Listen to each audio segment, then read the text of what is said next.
大家好，今條片係教你去明愛全樂軒。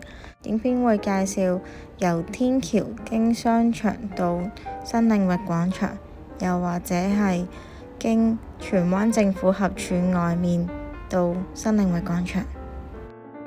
由荃灣站 A 出口出發，轉右行，沿住天橋直行，你會見到南豐中心。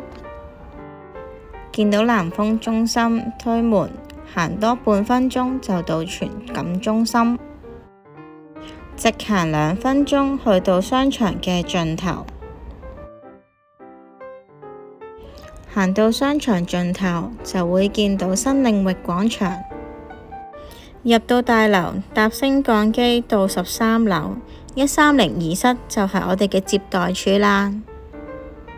撳門鐘，我哋嘅職員就會開門俾你。第二種方法，同樣地喺荃灣站 A 出口轉右，行天橋一路行，見到荃灣政府合署旁邊直行。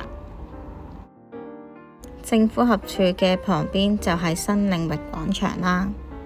如果你需要協助，可以致電電話幫手。同樣地，撳13樓就會嚟到明愛全樂軒㗎啦。